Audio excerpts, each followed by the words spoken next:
The Galactic Concordance had ruled the stars for over 50,000 years. 4,000 species worked together under one government. They shared technology. They shared knowledge. They believed they understood everything about how the universe worked. They were wrong. Ambassador Tyrell Venn sat in his observation post on the dark side of Earth's moon. He had watched humanity for 30 years. It was boring work, but someone had to do it. The Concordance needed to keep an eye on dangerous species. And humans were very dangerous indeed. Venn was a Theshan, a tall creature with gray skin and 4 arms. His people had joined the Concordance 8,000 years ago. They considered themselves wise and patient. They looked down on younger species the way adults look down on children. Through his viewing screens, Venn watched the blue and green planet below. Humans were fighting again. They were always fighting, over land, over resources, over ideas. They killed each other with bombs and bullets. They poisoned their own air and water. They could not even agree on how to govern themselves. Primitive creatures, Venn said to his assistant, a small insect-like being named Crix. They will destroy themselves within 200 years, perhaps less.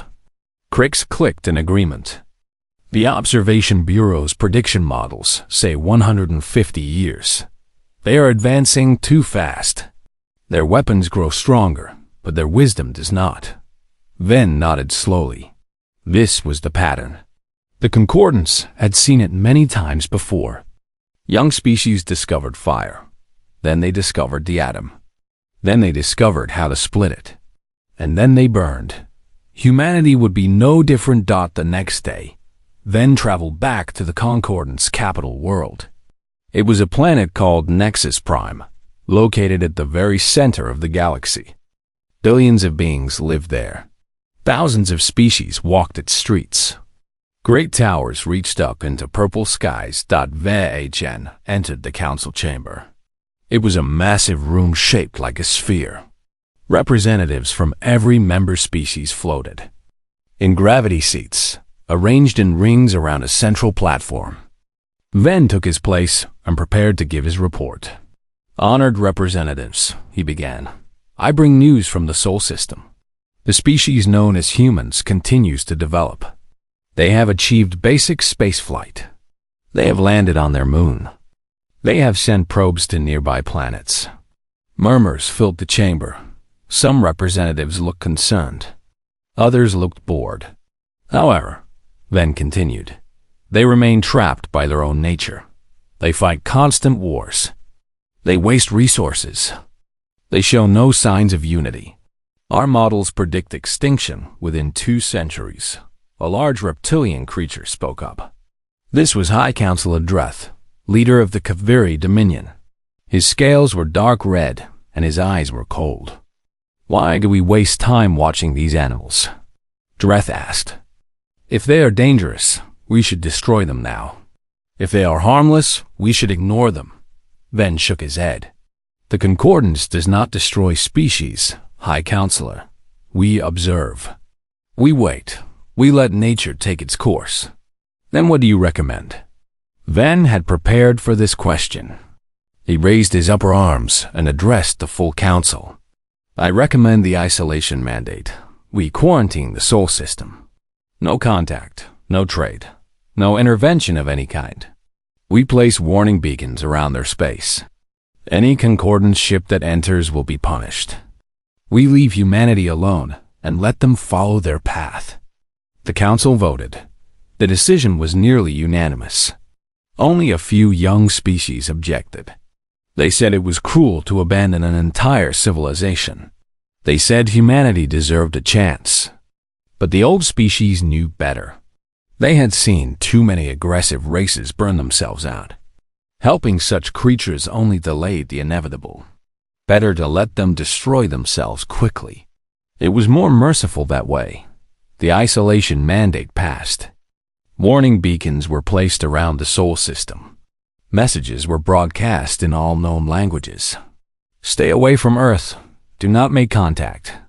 The humans are dangerous and doomed. And so the galaxy moved on. It had other concerns, other problems.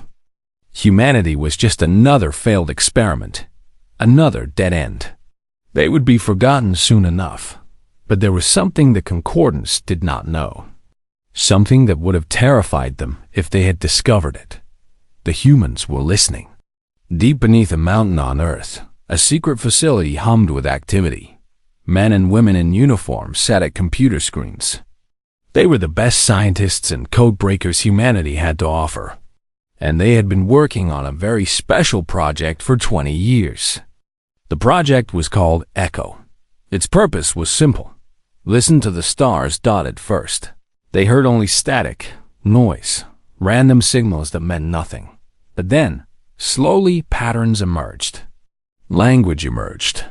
The humans learned that they were not alone.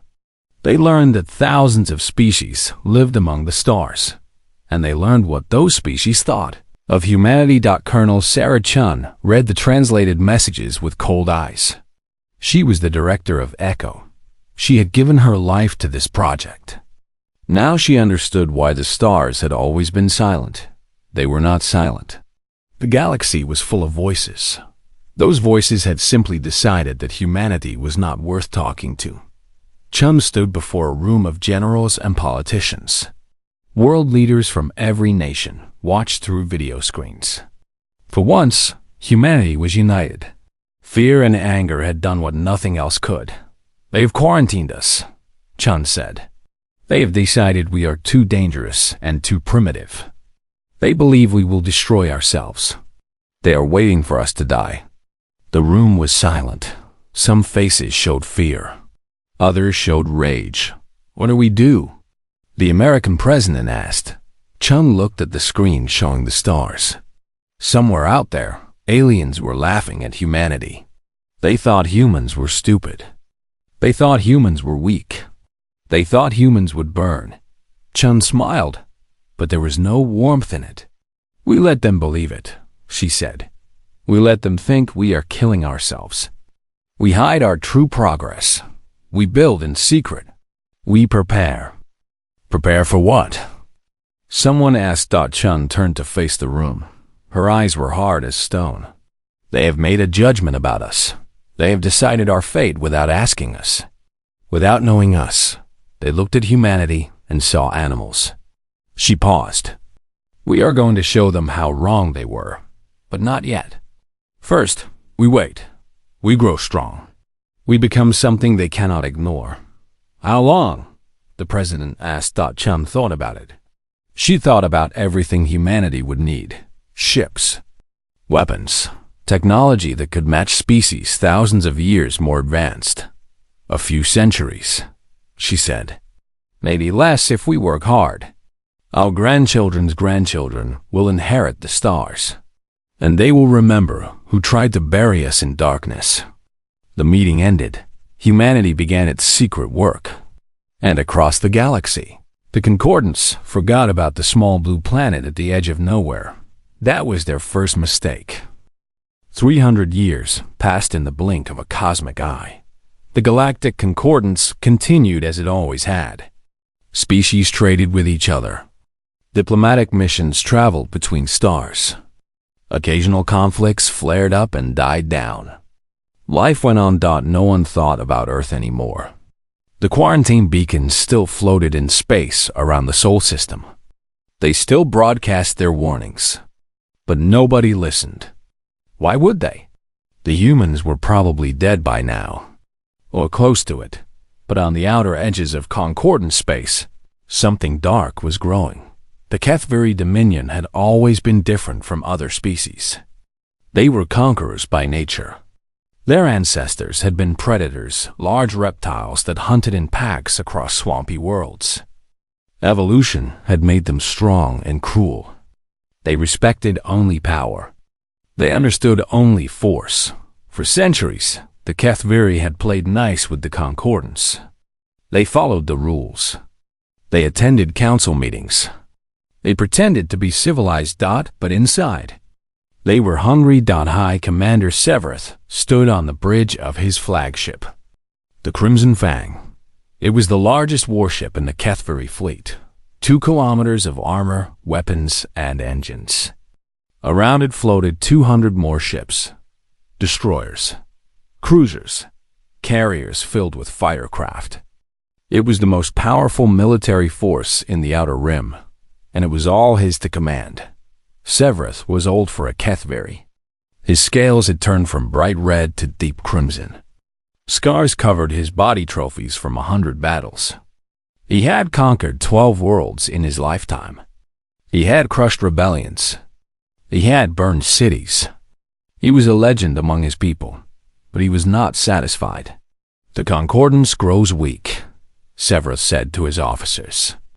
They stood around a holographic map of the galaxy. They talk of peace while we sharpen our claws. They debate while we prepare. The time has come to take what is rightfully ours. His second in command, a younger male named Kreth, pointed to the map. "Where do we strike first, High Commander?" Severus smiled, showing rows of sharp teeth. He reached out and touched a small section of the map. It was far from the Concordance core worlds, far from any major trade routes. A forgotten corner of the galaxy. "The Orion Spur," Severus said. "Rich in metals, rich in water, rich in worlds waiting to be claimed. The Concordance has ignored it for centuries. They consider it worthless. Is it not quarantined?" Kreth asked. "There is a warning. Some primitive species lives there." Severus laughed. It was a harsh sound, like rocks grinding together. "Primitives. That report is 300 years old. They are certainly dead by now. And even if they are not, what threat could they pose? They had barely reached their own moon when the quarantine began. They are insects. We will step on them without slowing down." The other officers laughed too. The idea was ridiculous. The mighty HFY fleet, afraid of some backwater primitives? Impossible. Severus sent a message to the Concordance Council. It was polite but firm. The HFY Dominion was claiming the Orion Spur. All systems within it would become HFY territory.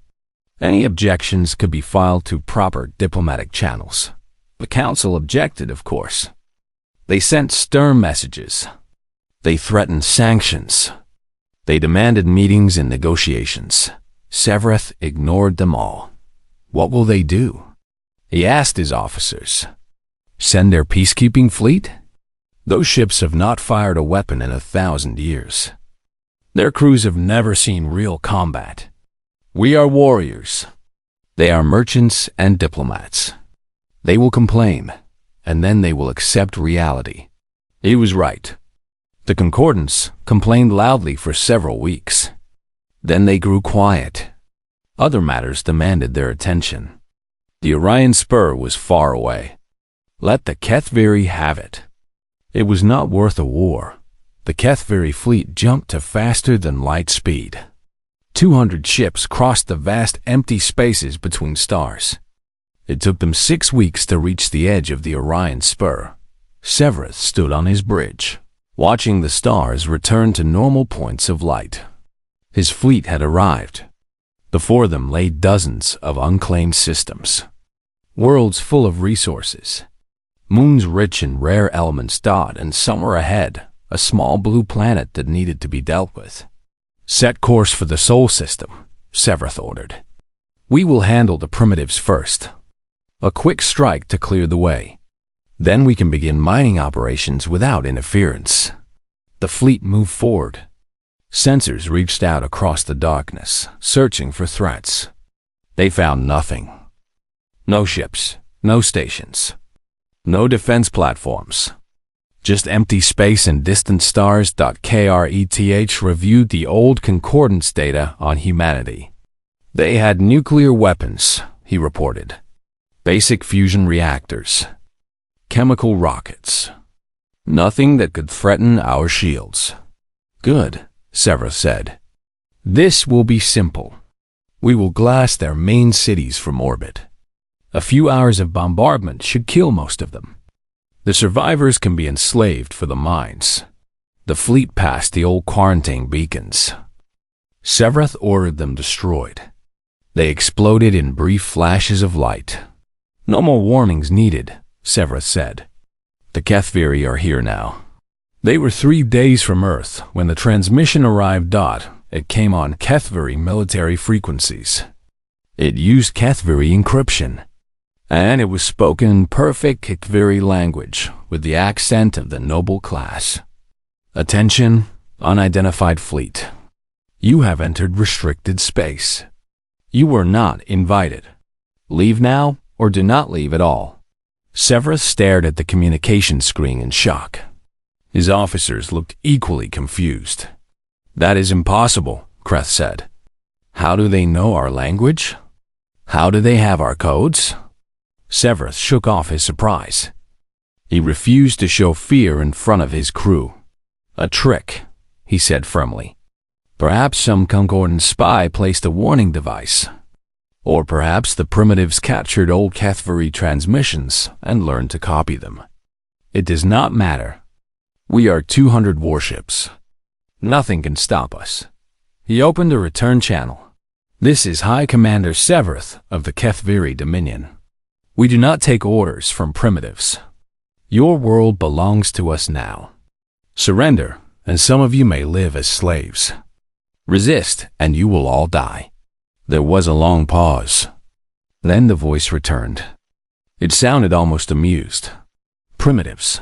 Yes, that is what you believe." A soft laugh. "Very well, High Commander. Come and take what you think is yours. We will be waiting." The channel closed. Severeth felt a small chill run down his spine. Something about that voice bothered him. It was too calm, too confident. No primitive facing a fleet of 200 warships should sound so relaxed that he pushed the feeling aside. "Continue forward," he commanded. "Maximum speed. I want to see this planet burn before the week is over." The fleet obeyed. 200 ships raced toward Earth, eager for conquest. They had no idea what was waiting for them. The Kethviri fleet crossed the invisible line where the Sol system began. Severeth watched his sensors carefully. Still nothing. No ships. No defense stations. No orbital platforms. Just planets hanging silently in the darkness around a yellow star. "Scan for military signals," Severeth ordered. "Find their communication centers. Their government buildings. I want a target list for the bombardment."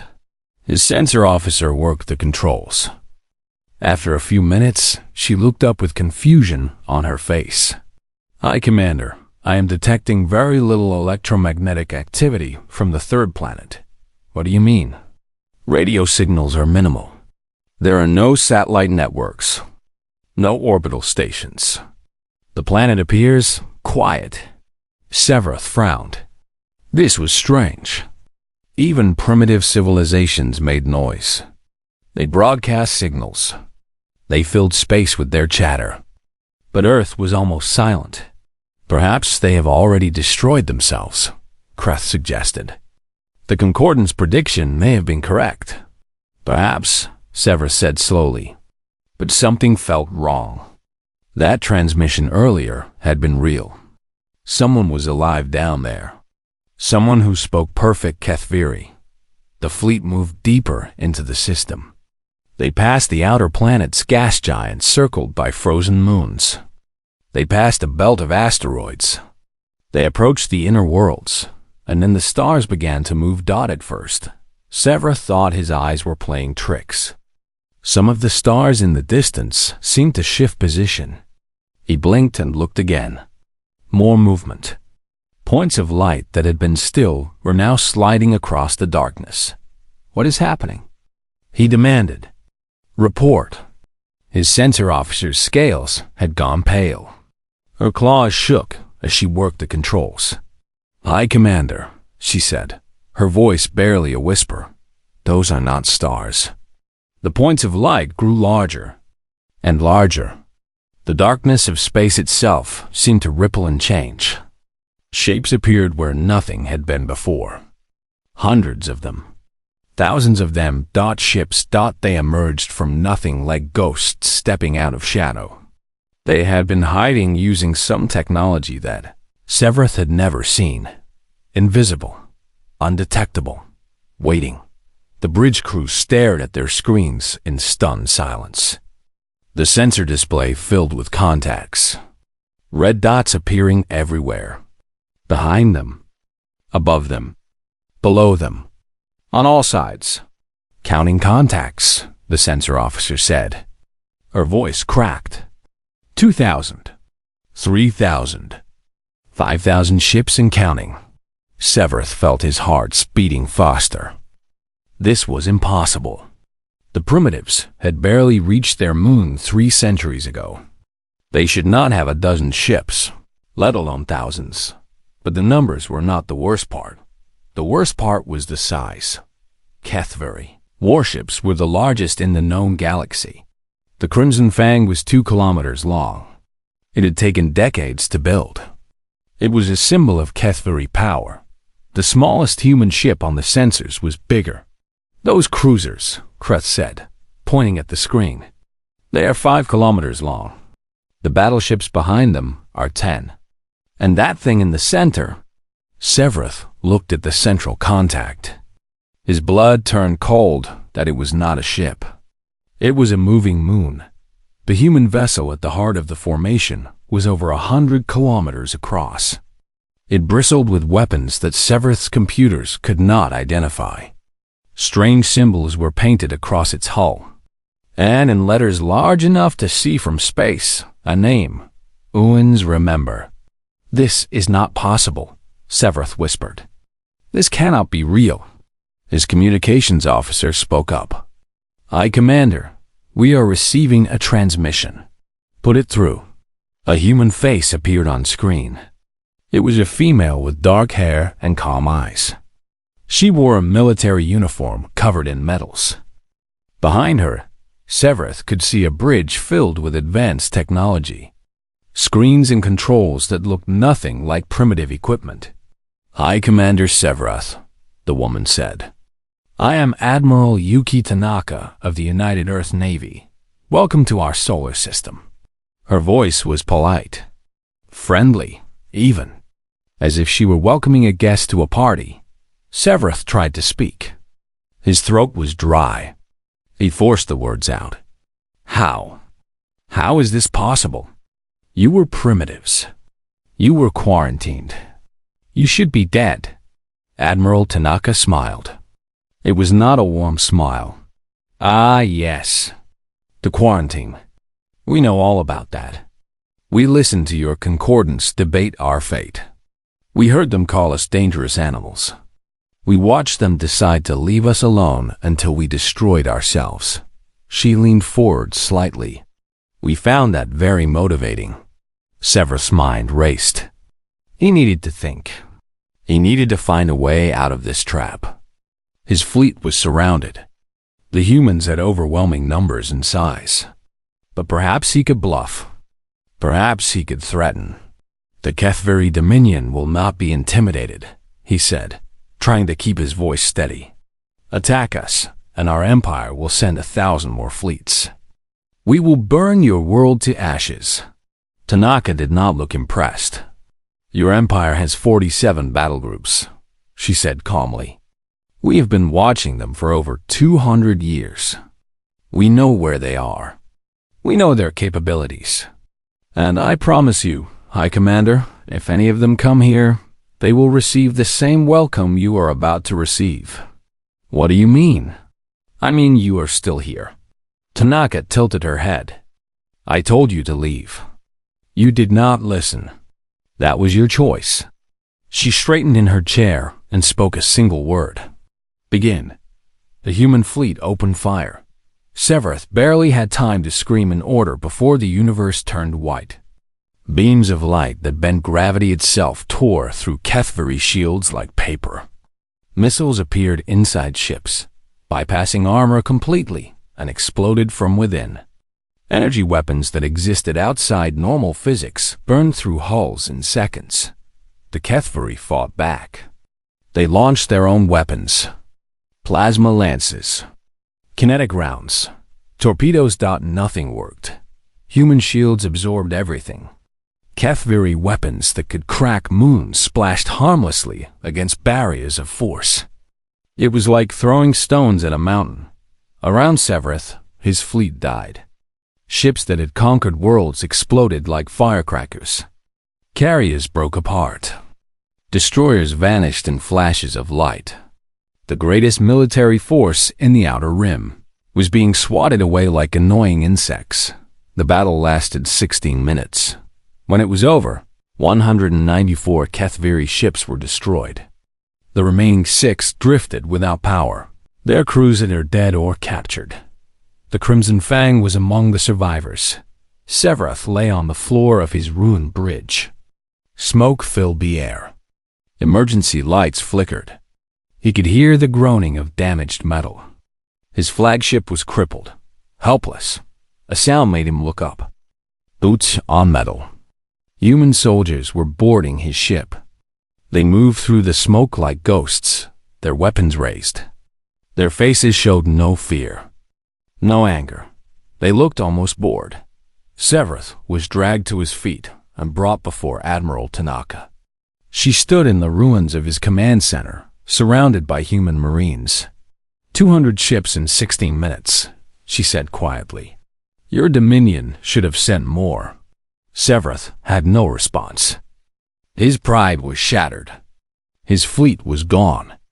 Everything he had believed about human primitives had been a lie. What happens now? He asked. Do you kill me? Tanaka shook her head. No, High Commander. You have a job to do. You are going to return to your Dominion. You are going to tell them exactly what happened here. And then you are going to tell the Concordants. She stepped closer. Her dark eyes held no mercy. Tell them Earth is no longer quarantined. Tell them we are coming. And tell them that we remember. We remember every species that voted to leave us in the dark. She turned to leave, then paused. 300 years is a long time to prepare, High Commander. Your galaxy has no idea what is about to happen.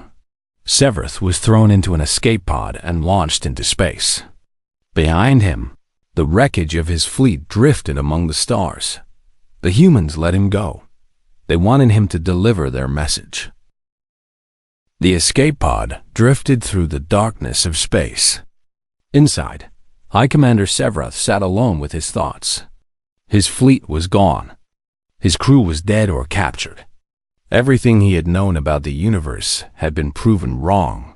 For 3 days, the pod floated toward the edge of the Sol system. Severeth had no control over its path. The humans had programmed it to take him exactly where they wanted him to go. He was not a commander anymore. He was a messenger. He spent those 3 days staring at the stars.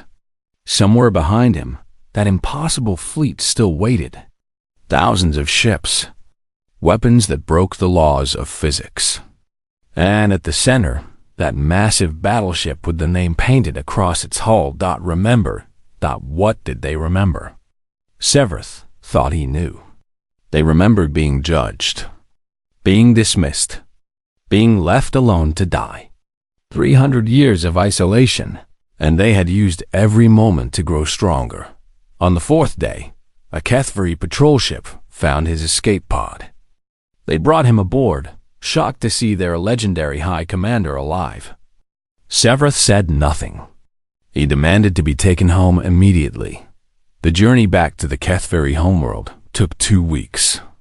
During that time, Severeth prepared himself. He knew what he had to do. He had to tell the truth, even though no one would want to believe it. He stood before the HFY High Council in the great hall of their capital city. The rulers of his people sat in a half-circle around him. Their scales gleamed under bright lights. Their eyes showed confusion and anger. Explain yourself, the Supreme Overlord demanded. You took 200 ships to conquer primitives. You return alone in an escape pod. What happened? Severeth took a deep breath. His voice was steady, but inside he was still shaking from what he had witnessed. They were not primitives, he said. They were waiting for us. He told them everything. The hidden fleet, the thousands of ships, the weapons that nothing could stop, the 16-minute battle, the complete destruction of the greatest military force in the Outer Rim. When he finished, the council was silent. Impossible, one counselor finally said. This must be a trick. Perhaps the Concordance ambushed you. Perhaps you are lying to cover your failure. Severus shook his head. I am not lying. I saw it with my own eyes. The humans have technology far beyond anything we possess. They have been building in secret for 3 centuries. They were never dying. They were never weak. They let us believe those things while they prepared. Prepared for what? For us? Severus looked at each counselor in turn. For the Concordance. For anyone who comes to their space uninvited. They said they remember. They remember being quarantined, being judged, being abandoned. And now they are ready to answer. The Supreme Overlord rose from his seat. His red scales had turned dark with anger. Then we will send more ships. We will send every fleet we have. No primitives can stand against the full might of the Kethvari Dominion. They knew? Severus said quietly. What? They knew about our fleets. All 47 of them. They knew where each one was stationed. They knew their exact capabilities. They have been watching us for over 200 years. Severus paused. They are watching us now. The council fell silent again. The implications were terrible. If the humans had been watching the Kethvari for centuries, they were probably watching others too. The entire galaxy had been under their observation. And no one had known. The Supreme Overlord made a decision. This was too big for the Kethvari alone. The Concordance had to be warned. 1 week later, Severus stood before the Galactic Concordance High Council on Nexus Prime. Representatives from 4,000 species floated in their gravity seats. The chamber was vast beyond imagining, and every eye was focused on him. Tell us what you saw, Ambassador Venn said. The Deshan looked old now. 300 years of service had worn him down. He had been the one to recommend the isolation mandate all those centuries ago. Severus told his story again. He showed them the recordings from his ship's sensors. The images of the human fleet appearing from nothing. The massive battleship. The weapons that defied explanation. When the recording ended, chaos erupted. Species shouted at each other. Some demanded immediate military action. Others called for peace negotiations. A few suggested running to the far side of the galaxy. Ambassador Venn raised his 4 hands for silence. We must think clearly, he said. This changes everything we believed. But panic will not help us. A young representative from a species called the Valari spoke up. How is this possible? Our science says such weapons cannot exist. Ships cannot be invisible. Missiles cannot pass through solid matter. This breaks physics. Our physics, Venn replied. Perhaps they have discovered physics we do not understand. I, Councillor Dreth, the current leader of the Kethvari, made a noise of disgust. Science does not matter. Strength matters. We must combine our fleets. 4,000 species working together can produce millions of ships. We will overwhelm them with numbers. A soft sound came from somewhere in the chamber. It took a moment for the representatives to realize what it was. Laughter. Severus was laughing. You do not understand, he said when he could speak again. I commanded 200 of the finest warships ever built by my people. They lasted 16 minutes. Not because we were outmatched slightly. Not because we made tactical errors. But because their weapons are so far beyond ours that we could not even comprehend what was happening. He looked around the chamber at the thousands of confused faces. I fired everything. We had at their shields, plasma lances, kinetic rounds, fusion torpedoes. The shields did not even flicker. Their weapons passed through our armor as if it did not exist. One of their smallest cruisers could destroy this entire planet. The chamber went quiet. "And there is something else you must understand," Severus continued. "They let me live. They could have killed me easily. Instead, they sent me back with a message. That means they want us to know what is coming. They want us to be afraid." Ambassador Ven's voice was barely a whisper. What was the message? Severus closed his eyes and repeated the words that Admiral Tanaka had spoken. "Tell them Earth is no longer quarantined. Tell them we are coming. And tell them that we remember. We remember every species that voted to leave us in the dark." The weight of those words hung in the air. 4,000 species had voted for the isolation mandate. 4,000 species had decided to abandon humanity. And now humanity was coming for answers. What did they want? Someone asked. Revenge? War? Destruction? Severus shook his head slowly. "I do not know. Perhaps they do not know yet either. But I know this. We made a terrible mistake 300 years ago. We looked at humanity and saw primitives. We saw violence and chaos and predicted extinction." He opened his eyes and stared at Ambassador Ven. "We were wrong. And now we will pay the price for our arrogance." The council session continued for hours, but nothing was resolved.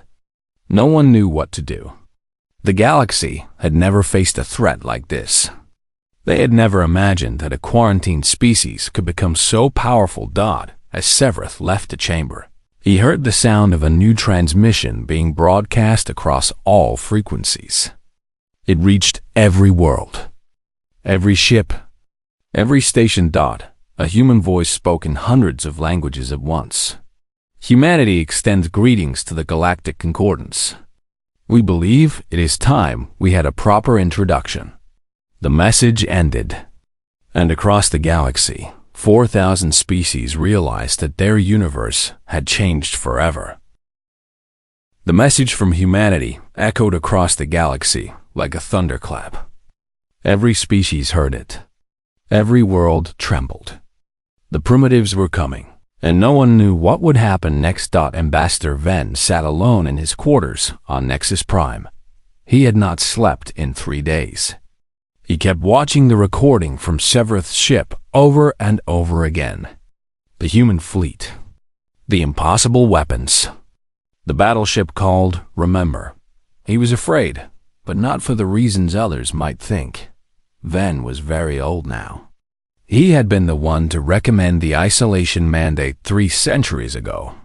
He had written the report that called humans primitive and dangerous.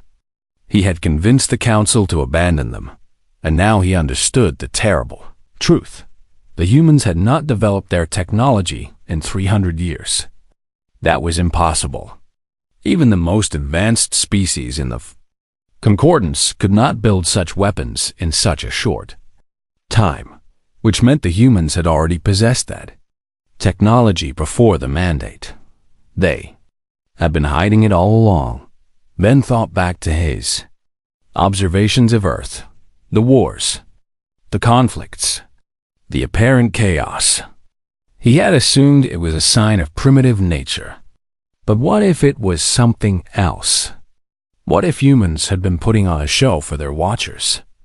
The thought made him sick. For 300 years, the Concordance had watched Earth through observation posts and probes. They had studied humanity. They had analyzed their broadcasts. They had predicted their extinction, but the whole time, humanity had been watching back, listening, learning, and laughing at the arrogant aliens who thought they understood everything. The council met again the next day. This time, there were no arguments. Everyone was too scared to fight. "We must send a diplomatic mission," a counselor said. "We must apologize. Make peace. What makes you think they want peace?" Another replied. "They said they remember. That sounds like a threat. Perhaps if we offered trade agreements, technology sharing, full membership in the Concordance. I, Councillor Dreth, slammed his fist on the table. We are the rulers of this galaxy. We do not beg primitives for mercy. They are not primitives, Ven said quietly. Everyone turned to look at him. The old ambassador rose slowly from his seat. They were never primitives. We made an assumption based on what we saw. But we only saw what they wanted us to see. He paused, gathering his thoughts. Think about it. They intercepted our transmission centuries ago. They learned our languages. They cracked our encryption codes. They built a fleet that dwarfs anything we have ever seen. And they hid all of it perfectly. What are you saying? Dreth demanded. Ven looked around the chamber. 4,000 species. Millions of years of combined history. All of them terrified of one small planet. I am saying that we have been fools. We looked at humanity and saw chaos and violence. We saw tribes fighting over resources. We saw wars without purpose. He shook his head slowly. But we missed the pattern. We missed what was really happening. And what was that? Competition. Ven's voice was heavy with regret. Humans fight each other constantly, not because they are primitive, but because they are always trying to be better, stronger, smarter. Every war pushes them forward. Every conflict creates new technology. They were not tearing themselves apart. They were forging themselves into something harder than steel. The chamber fell silent. We made a species like that angry with us, Ven continued. We told them they were not worth our attention. We predicted their extinction and walked away. And then we forgot about them. He pointed toward the stars. They never forgot about us. For 300 years, they waited. They built. They prepared. And now they are ready to show us exactly how wrong we were. Before anyone could respond, an alert sounded through the chamber. Red lights flashed. Security officers rushed to their stations. What is happening? Dreth demanded. The answer came from a communications officer, her voice shaking with fear. Ships, High Counselor. Human ships. They just appeared in orbit around Nexus Prime. The council erupted into panic. Representatives scrambled for exits. Security forces activated weapons. But it was useless. The human fleet had somehow bypassed every defense. They had appeared without warning, just as they had in the Sol system, but they did not attack. Instead, a single shuttle descended from the largest human ship. It landed on the plaza outside the council chamber. The doors opened, and a group of humans walked out. At their head was Admiral Yuki Tanaka. She walked into the council chamber as if she owned it. Her soldiers fanned out behind her, their weapons held ready but not raised. Tanaka's eyes swept across the thousands of terrified alien faces. "Good morning," she said calmly. "I hope you received our message." Ven stepped forward. His hearts were pounding, but he forced himself to speak. "Admiral Tanaka, on behalf of the Galactic Concordance, I apologize for the actions of the Kethviri, and for the isolation mandate. We were wrong to quarantine your species. We were wrong to ignore you." Tanaka studied him for a long moment. "You were Ambassador Ven, the one who wrote the original report on humanity, the one who recommended leaving us to die." Ven's blood ran cold. "You know who I am? We know everything about everyone in this room." Tanaka smiled slightly. "We've been preparing for this day for a very long time. Every vote, every decision, every species that thought we were not worth their attention. We remember it all." The chamber was completely silent. "So yes," Tanaka continued, "we remember. But we are not here for revenge. Revenge is wasteful, unproductive." She clasped her hands behind her back. "We are here for something else. What do you want?" Dreth asked. His earlier anger had been replaced by fear. Tanaka looked at the Kethviri leader. Your species has conquered 12 worlds, High Counselor. You have enslaved millions. You attacked our home without provocation." She paused. "That will end today. The Kethviri Dominion will release all slaves immediately. You will pay reparations to every species you have harmed. And if you ever threaten another world again, we will remove you from the galaxy." Dreth opened his mouth to protest. Then he closed it. He had seen what human weapons could do. His entire fleet had been destroyed in 16 minutes. There was nothing to say that Tanaka turned back to the full council. "As for the rest of you, we are not interested in war. We are not interested in conquest. We are interested in change." Her voice hardened. "Your concordance has ruled this galaxy for 50,000 years. You have watched young species struggle and die. You have made judgments from your comfortable thrones and walked away from those you deemed unworthy." She pointed at the assembled representatives. "That ends now. Humanity is joining the galactic community. But we are not here to follow your rules. We are here to make new ones. Better ones. From this day forward, no species will be abandoned. No civilization will be quarantined. Everyone deserves a chance." Van found his voice. "And if we refuse?"